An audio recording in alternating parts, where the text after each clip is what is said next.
Hey guys, welcome to study IQ। मैं हूं प्रशांत धवन और इस वीडियो में एक बहुत ही इम्पॉर्टेंट कंट्री के बारे में हम जानेंगे, इंडोनेशिया।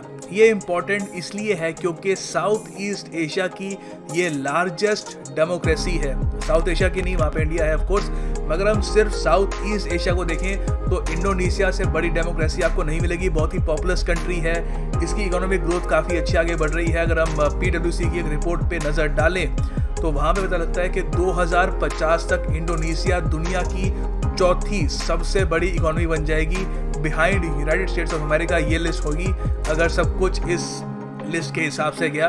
2050 तक चाइना दुनिया की सबसे बड़ी इकोनॉमी होगा, फॉलोड बाय इंडिया, उसके बाद USA और चौथे नंबर पे होगा इंडोनेशिया।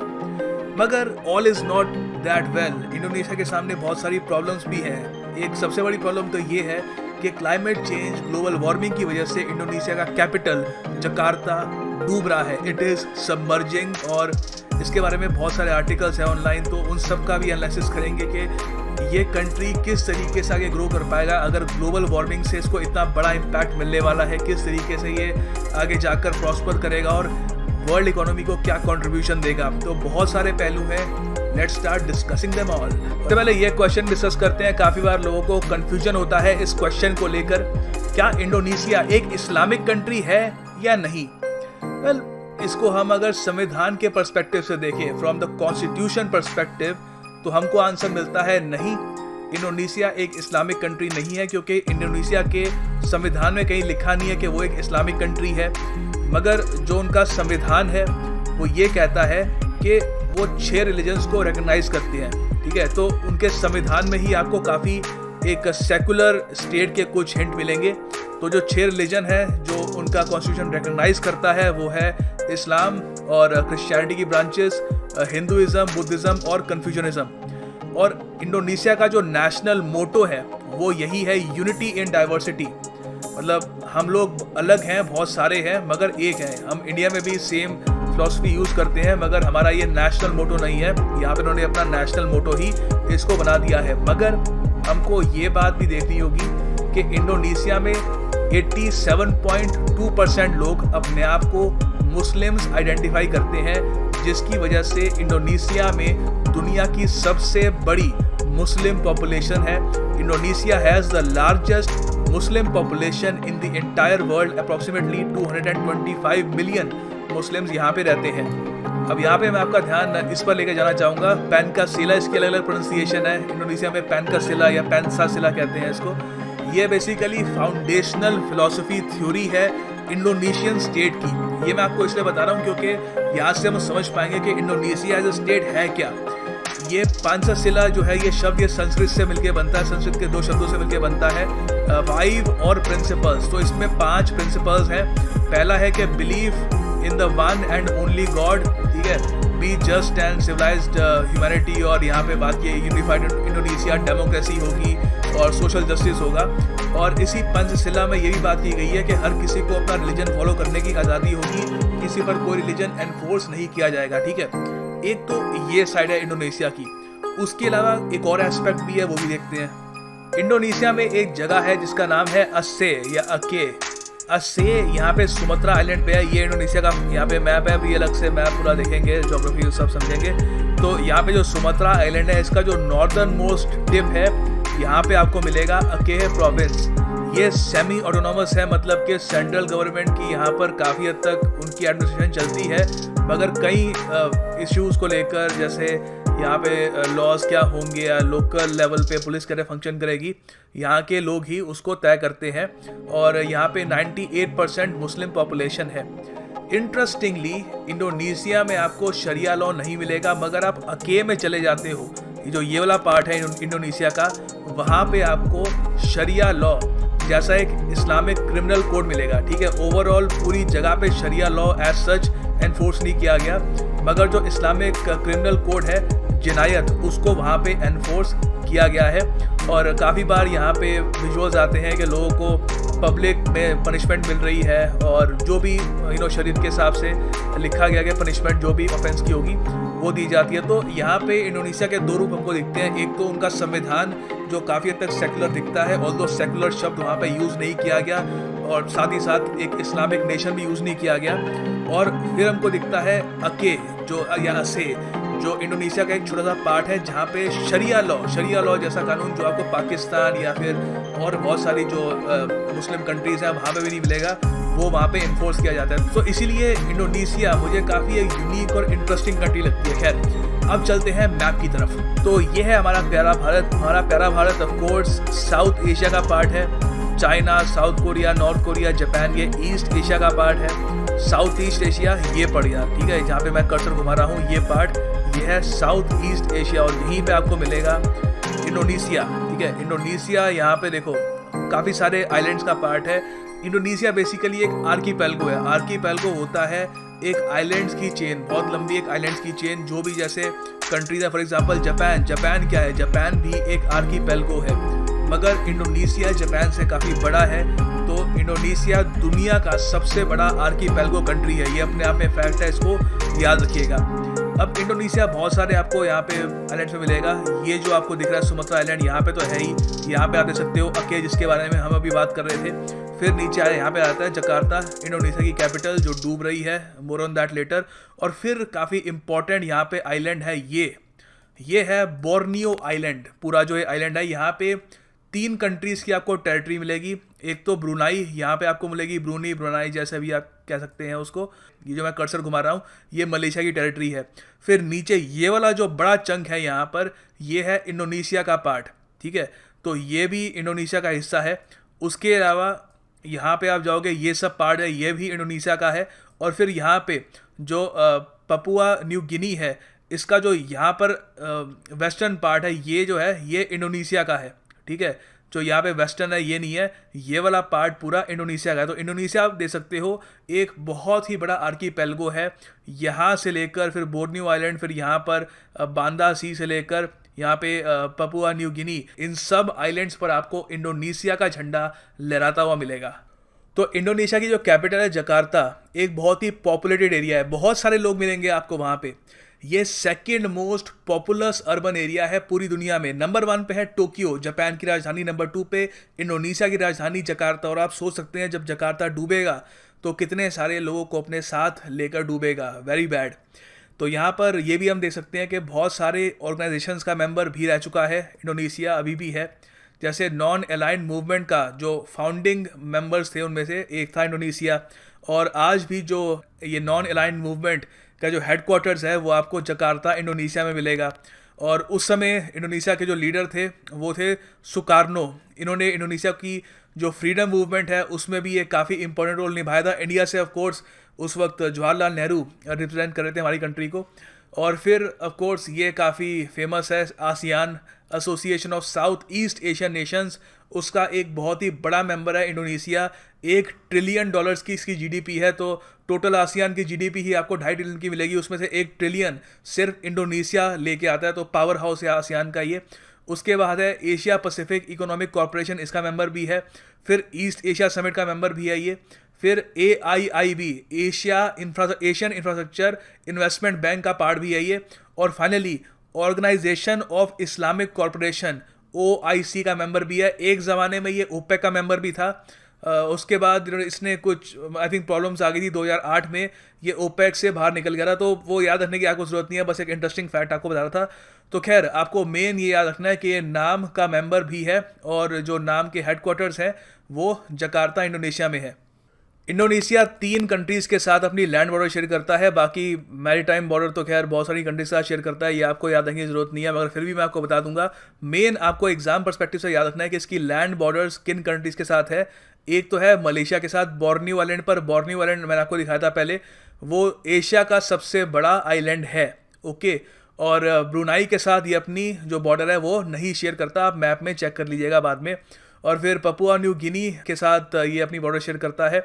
और उसके बाद ईस्ट तिमोर के साथ भी अपनी जो बॉर्डर है वो भी शेयर करता है on the island of Timor, ठीक है। तो ये 3 कंट्रीज़ हैं, इनके साथ लैंड बॉर्डर शेयर करता है इंडोनेशिया। अगर हम मैरीटाइम बॉर्डर की बात करें तो उसमें सिंगापुर, मलेशिया, वियतनाम, फिलीपींस, बहुत सारी कंट्रीज़ यहाँ पे आ जाती हैं।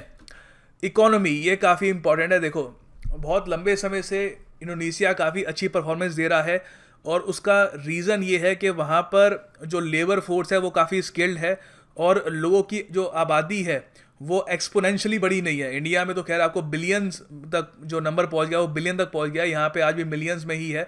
तो ये एक एडवांटेज है इनको कि यहाँ पर ठीक है आबादी है मगर इतनी ज़्यादा नहीं है जितनी इंडिया के पास है, तो ये जो रिसोर्सेज है उसको इक्वली डिस्ट्रीब्यूट कर पाते हैं। और पिछले 10 साल से हम देखें तो इंडोनेशिया की इकोनॉमी अच्छे से ग्रो कर रही है। इसमें जो पब्लिक सेक्टर है काफ़ी इंपॉर्टेंट रोल निभाया है। इंडोनेशिया का जो पब्लिक सेक्टर है वो बहुत ही बड़ा चंक बनाता है पूरी इनकी इकोनॉमी का। ज़्यादातर जो प्राइवेट मार्केट के प्लेयर्स हैं वो इतने आपको दिखेंगे नहीं। सरकार के पास बहुत सारी कंपनीज हैं और वो ही फंड्स वगैरह प्रोवाइड करती हैं पूरी इकोनॉमी को। तो रिसेंटली इंटरनेशनल मॉनेटरी फंड में, ये मैं वीडियो बना रहा हूँ फरवरी 2018 में, ठीक है, तो आईएमएफ की जो फरवरी 2018 में ये रिपोर्ट आई थी उसमें इंडोनेशिया की जो एनुअल ग्रोथ रेट बताई थी वो उन्होंने बताई थी 5.6% और वर्ल्ड बैंक ने बताई थी 5.3%। ये इंडिया से कम है मगर 2012 में इंडोनेशिया इंडिया से भी तेज़ी से ग्रो कर रहा था, अभी उस पर भी मैं आऊँगा। तो इंडोनेशिया की आज के टाइम में एक बहुत ही बड़ी इकोनॉमी है, साउथ ईस्ट एशिया में लार्जेस्ट इकोनॉमी है। साउथ ईस्ट एशिया में आसियान कंट्रीज़ में सबसे बड़ी इकोनॉमी आपको इंडोनेशिया की मिलेगी और एक बहुत बड़ी इमर्जिंग मार्केट भी है अराउंड द वर्ल्ड। ये G20 का मेंबर भी है। G20 का मेंबर आपको पता है इंडिया भी है और इसको क्लासीफाई किया जाता है as a newly industrialised country. 2012 Indian economy के लिए एक अच्छा साल बिल्कुल भी नहीं था। क्योंकि एक तो करप्शन स्कैम्स की वजह से इंडिया की जो इमेज थी एज एन इन्वेस्टमेंट डेस्टिनेशन उस पर काफ़ी बीटिंग लगी थी, उस पर काफ़ी डेंट पड़ गया था और उसी की वजह से इंडिया में इन्वेस्टमेंट्स नहीं आ रही थी और इंडिया की ग्रोथ रेट को भी इससे बुरा असर पड़ा। और इंडोनेशिया ने इंडिया को रिप्लेस कर दिया था as the second fastest growing economy in the world. Number 1 पे चाइना था उस वक्त, 2012 की मैं बात कर रहा हूँ।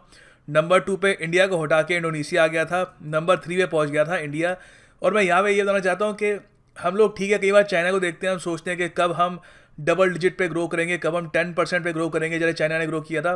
मगर ठीक है वहाँ पे देखना भी अच्छी बात है, हम लोगों को मोटिवेशन भी उससे मिलती है। मगर साथ ही साथ हमको अप्रिशिएट करना चाहिए कि हम 2012 में जिस पोजीशन में फंस गए थे उससे किस तरीके से हमने रिकवर किया है और आज के टाइम में ऑलमोस्ट 7% से भी ज़्यादा की ग्रोथ रेट से हम लोग आगे बढ़ रहे हैं, जो बहुत अच्छी बात है। हमारी इकोनॉमी आज के टाइम में इंडोनेशिया से डबल से भी ज़्यादा है। नॉमिनल जीडीपी की अगर हम बात करें तो इंडिया की इकोनॉमी करीब $2.5 ट्रिलियन के आसपास है और ये इंडोनेशिया आज भी $1 ट्रिलियन के आसपास है। तो ये इसका रीज़न यही है कि इंडिया ने रिफॉर्म्स जल्दी लिए और उस सब के अलावा इंडिया में जो प्राइवेट सेक्टर था उसने बहुत ही बढ़िया तरीके से परफॉर्म किया।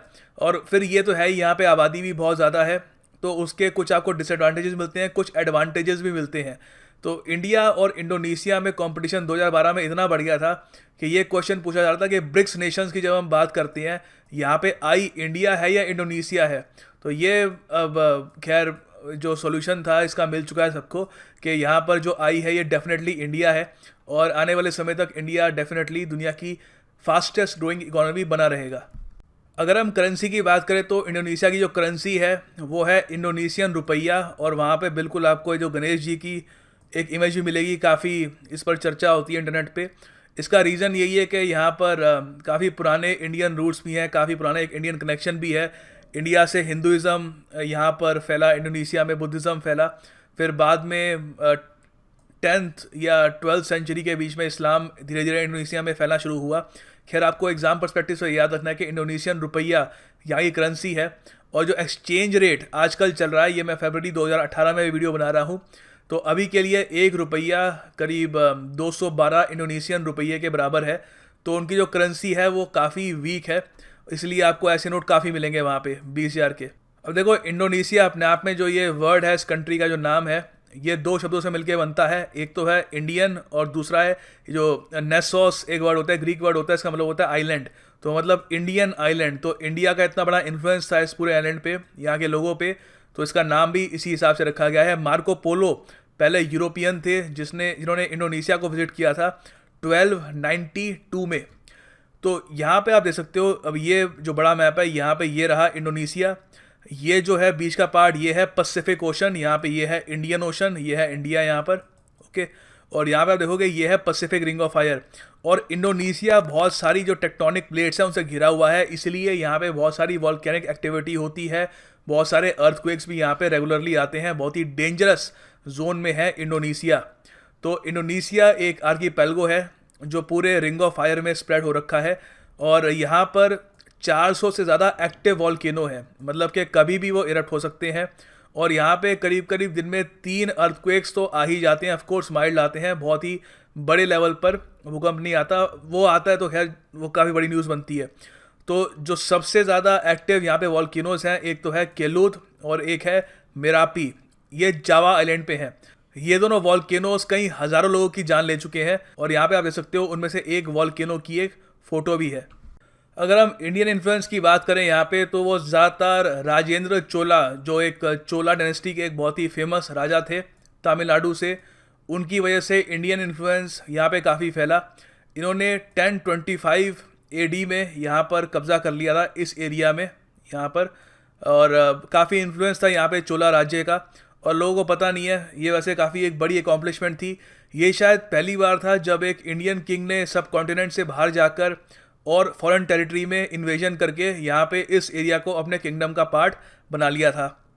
अब हिंदुइज़्म वहाँ पे फैला चोला राजा की वजह से, उसके बाद बुद्धिज़्म भी यहाँ पे फैला। दुनिया का सबसे बड़ा बुद्धिस्ट टेम्पल आपको इंडोनेशिया में मिलेगा, जावा आइलैंड पे। इसका नाम है बोरोबुदुर, ठीक है, बोरोबुदुर लार्जेस्ट बुद्धिस्ट टेम्पल है दुनिया में, ये इसकी फ़ोटो है। ये एक UNESCO world heritage site list का पार्ट भी है सिंस 1991। अब इंडोनेशिया में आपको बहुत ही यूनिक चीज़ें मिलेंगी, उनमें से एक है इनका national animal. National animal usually काफ़ी एक ग्रेसफुल जानवर होता है, मगर यहाँ पे इन्होंने चूज़ किया है इस ड्रैगन को, इस लिजर्ड को। एक छिपकली है ये, वैसे छिपकली तो नहीं, खैर बहुत ही बड़ी लिजर्ड है, रिस्पेक्टफुल तरीके से इसका नाम लेना चाहिए। और इसके जो यहाँ पे ज़ुबान है, जो यहाँ पे मुंह है इसका, उसमें बहुत ज़्यादा जहर है। It is very poisonous. ये चाहे तो किसी भी इंसान को मार के खा सकता है, और काफ़ी बड़े होते हैं ये कमरो ड्रैगन, और दुनिया के सबसे बड़े लिजर्ड हैं, और सिर्फ इंडोनेशिया में ही आपको मिलेंगे, और इनके ये नेशनल एनिमल भी हैं, ठीक है। फिर दुनिया का सबसे बड़ा फूल भी आपको इंडोनेशिया में मिलेगा, दुनिया का सबसे बड़ा और सबसे लंबा फूल भी। दुनिया का सबसे जो बड़ा फूल है वो है राफ लेइसा, ये आपको इंडोनेशिया में मिलेगा। इसको दुनिया का स्टिंकीएस्ट फ्लावर भी कहते हैं, क्योंकि बदबू भी बहुत मारता है। और दुनिया का जो सबसे लंबा फ्लावर है, ये कोई पूछेगा नहीं आपसे, मेन ये याद रख लेना कि दुनिया का सबसे जो बड़ा फ्लावर है राफ लीसा, वो आपको इंडोनेशिया में मिलेगा। फिर एक और भी है लेक तोबा, ये दुनिया की सबसे बड़ी वॉल्केनिक लेक है। एक ज़माने में इंडोनेशिया में एक बहुत ही बड़ा वॉल्केनो था, और कहा जाता है कि आज से 70 से 80 हज़ार साल पहले वहाँ पे एक इरप्शन हुआ था, और वो इरप्शन इतना बड़ा था कि पूरी धरती पर एक अंधकार सा छा गया था। और ये अर्थ की 25 मिलियन की जो हिस्ट्री है उसमें सबसे बड़ा इरप्शन था, और ये भी इंडोनेशिया में हुआ था, और उसी की वजह से वहाँ पे एक लेक बन गई, तैयार हो गई थी बाद में। इस लेक का नाम है लेक तोबा, ठीक है। देखो अब बात करते हैं जकार्ता के बारे में, इंडोनेशिया का वो कैपिटल जो बहुत ही तेज़ी से डूब रहा है। एक बार जरा ये मैप देखो, यहाँ पे आप पूरे जो इंडोनेशिया की जो पॉपुलेशन डेंसिटी है उसको आप एनालाइज कर पाओगे। ये देखो यहाँ पे है जकार्ता इनका कैपिटल, और जो सबसे डार्केस्ट स्पॉट है, मतलब कि सबसे ज़्यादा लोग भी वहीं पे ही रहते हैं, तो ये वाला पार्ट डूब रहा है और सबसे ज़्यादा लोग भी यहीं पे रहते हैं। अब इसका जो रीज़न है वो क्या है, देखो सबसे पहले इसका जो रीज़न है वो ये है कि लोग बहुत ही बड़े स्केल पर यहाँ पर इलीगल वेल्स ड्रिल कर रहे हैं। और एक तो ठीक है, क्लाइमेट चेंज की वजह से और जो ग्लेशियर्स पिघल रहे हैं, वाटर लेवल राइज कर रहा है, एक तो नीचे का जो पानी था वो तो उठ रहा है, मगर क्या है कि जो आइलैंड एक तरीके से फ्लोट कर रहा था, ठीक है, जो एक अंडरग्राउंड वहाँ पे एक्वायर्स थे बहुत सारे, जिसके ऊपर वो सिटी रेस्ट कर रहा था, वो अब काफ़ी हद तक डिफ्लेट हो चुके हैं। ये ऐसे ही है जैसे मान लो एक जाइंट कुशन हो आपके नीचे, आप उसको डिफ्लेट कर दो, उसकी सारी हवा निकाल दो, तो वैसे ही जो ये इलीगल तरीके से वेल्स वहाँ पे बनाए जा रहे हैं, उसकी वजह से जो अंडरग्राउंड वाटर है वो जा रहा है, और उसकी वजह से जो अब आइलैंड है वो भी धीरे धीरे सबमर्ज होना उसने शुरू कर दिया है। और 40% ऑफ जकार्ता जो है अब बिलो सी लेवल के है, और जो कोस्टल डिस्ट्रिक्ट्स हैं जैसे मऊरा बारू और ब्लेस्ड बगोडा, यहाँ पे 14 फीट जो है ये पानी के नीचे जा चुका है इन रीसेंट ईयर्स। और हाइड्रोलॉजिस्ट ये भी कहते हैं कि इस सिटी के पास सिर्फ 1 दशक है इस सब को ठीक करने में, यहाँ पे कुछ एक्शन लेने में, नहीं तो जकार्ता आने वाले आई थिंक 10 या 20 सालों में काफ़ी हद तक पानी के नीचे डूब जाएगा। अब देखो जो की इवेंट्स हुए हैं इंडोनेशिया की हिस्ट्री में वो डिस्कस कर लेते हैं। पहले तो 1670 से लेकर 1900 तक डच कॉलोनिस्ट, डच लोग कहाँ के थे, डच लोग थे नेदरलैंड्स के, हॉलैंड आप कह लीजिए, नेदरलैंड्स के लोगों को हम कहते हैं डच। तो आसियान कंट्रीज़ में भी आप देखोगे कि अलग अलग कंट्रीज़ पे अलग अलग जो यूरोपियन कॉलोनिस्ट थे उन्होंने कब्जा कर लिया। चले फॉर एग्जांपल लाओस पर फ्रेंच कॉलोनिस्ट वहाँ पे आ गए थे, और यहाँ पर हमने देखा कि इंडोनेशिया में डच लोग आ गए थे, ठीक है। तो ये डच ईस्ट इंडीज़ बन गया था। अब ये काफ़ी लंबे समय तक डच कंट्रोल के अंदर रहा, और फिर 1942 में जापान ने इन्वेड कर दिया इंडोनेशिया को, ठीक है। और फिर यहाँ पे डच ईस्ट इंडीज़ इसको ख़त्म कर दिया, और जापानीज़ लोगों ने हेल्प किया यहाँ पर एक इनके लीडर को, सुकार्नो, जो बाद में नॉन अलाइन मूवमेंट में एक फाउंडिंग फादर भी बने। इन्होंने जापानियों की मदद ली और जापानीज़ आर्मी ने इनकी मदद करी यहाँ पर नेदरलैंड्स के लोगों को भगाने में, और फाइनली यहाँ पर इंडोनेशिया ने अपनी इंडिपेंडेंस डिक्लेयर कर दी। मगर यहाँ पे जो डच लोग थे इतनी आसानी से हार नहीं मानने वाले थे। जब जापान की हार होती है वर्ल्ड वॉर 2 में, तो यहाँ पे नेदरलैंड्स के लोग वापस आते हैं और फिर से इस एरिया को रिक्लेम करने की कोशिश करते हैं। मगर यहाँ पे गुरिल्ला वॉरफेयर होती है, इंडोनेशिया के लोग लड़ते हैं अपनी इंडिपेंडेंस के लिए, और फिर 1949 में मजबूरन डच लोगों को जाना पड़ता है और वो इंडोनेशिया को एक इंडिपेंडेंट कंट्री रिकग्नाइज कर लेते हैं। और फाइनली लेक्चर को रैप अप करने से पहले मैं इंडिया और इंडोनेशिया के कुछ रिलेशंस के बारे में आपको बताना चाहता हूँ। दोनों G20 के मेंबर हैं, दोनों नॉन अलाइन मूवमेंट के मेंबर भी हैं। यूएन में ज़्यादातर इंडिया और इंडोनेशिया एक साथ वोट करते हैं। क्लाइमेट चेंज के मुद्दे पर दोनों देशों की सहमति है। जो ट्रेड है दोनों कंट्रीज़ का वो काफ़ी हद तक इंक्रीज़ हुआ है। 2005-6 में सिर्फ $5 बिलियन या उससे भी कम था, और आने वाले 10 सालों में, मतलब कि 2015-16 में ये ट्रेड 3 गुना इंक्रीज़ होकर एक्चुअली ये $16 बिलियन के करीब पहुंच गया है। फिर अगर हम बात करें डिफेंस रिलेशंस के बारे में, तो दोनों देशों की एक एक्सरसाइज भी है, गरुड़ा शक्ति। इसका नाम काफ़ी अच्छा है, मगर यहाँ पे जो एंगेजमेंट है मिलिट्री की वो इतनी डीप नहीं है। अगर हम कंपेयर करें इंडिया और सिंगापुर के रिलेशंस की, वहाँ पे जो मिलिट्री की जो एंगेजमेंट है, जिस तरीके से वो एक्सरसाइज कंडक्ट करते हैं, वो काफ़ी ज़्यादा कॉम्प्लेक्स है, काफ़ी ज़्यादा मैं कहूँगा और डीप है। वेरस इंडोनेशिया के साथ इंडिया के जो डिफेंस टाइज हैं वो अभी तक इतने ज़्यादा इम्प्रूव नहीं हुए हैं। तो ये एक एस्पेक्ट डेफिनेटली है जहाँ पे इंडिया इंडोनेशिया के साथ एंगेज करना चाहेगा, क्योंकि आसियान कंट्रीज़ में सबसे ज़्यादा ट्रेड इंडिया इंडोनेशिया के साथ ही करता है। और ये है हमारी वीडियो का अंत। Thanks for watching. God bless you all.